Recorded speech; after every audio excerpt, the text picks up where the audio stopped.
Story 'Tis faith which saves. There was once upon a time a fair maid who lived in the island of Fale. She was betrothed to a young man of the same island. One day she fell ill with a disease which baffled the skill of all the physicians. Their arts, the mourning of her betrothed, the prayers and tears of her mother, all seemed of no avail.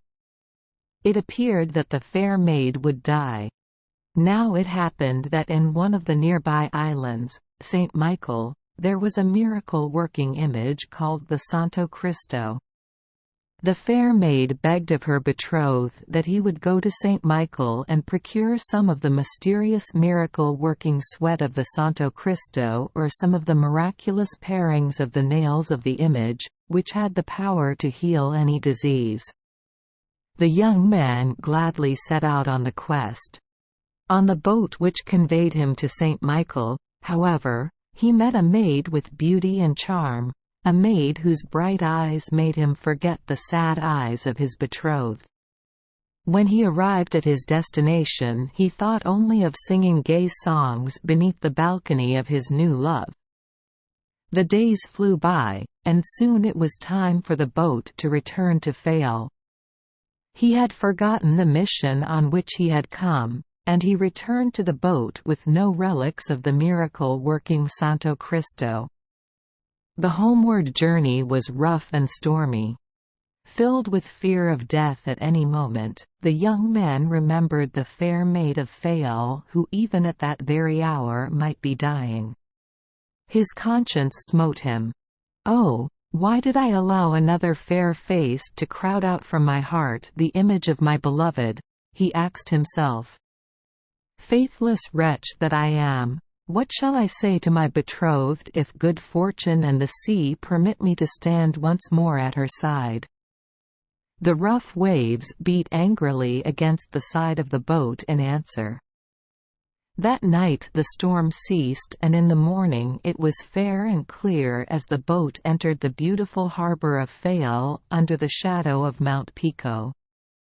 With clear skies and smooth seas, the young man's conscience became less troublesome. He resolved that he would not confess his deceit to his betrothed. "If I told her, it might make her grow worse so rapidly that she would die because of it," he said to himself. Indeed, it was quite enough to have made the girl die of a broken heart, had she known the whole story. Suddenly the youth's face clouded. "What shall I say to my beloved as the reason why I have brought back to her neither the miracle-working sweat of the Santo Cristo nor the miraculous nail parings?" he was asking. His eye fell upon the boat's wooden side.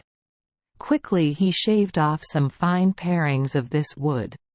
He wrapped them up carefully and took them to the fair maid of Fale as if they were parings from the nails of the miracle-working image. His betrothed's face shone with joy at his return. Tears of thankfulness filled her eyes when she saw the parings which he had brought her.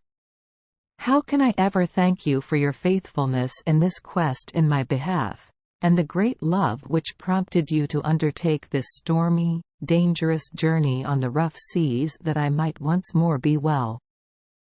The young man did not enjoy hearing her speak of his love and faithfulness. He did not reply.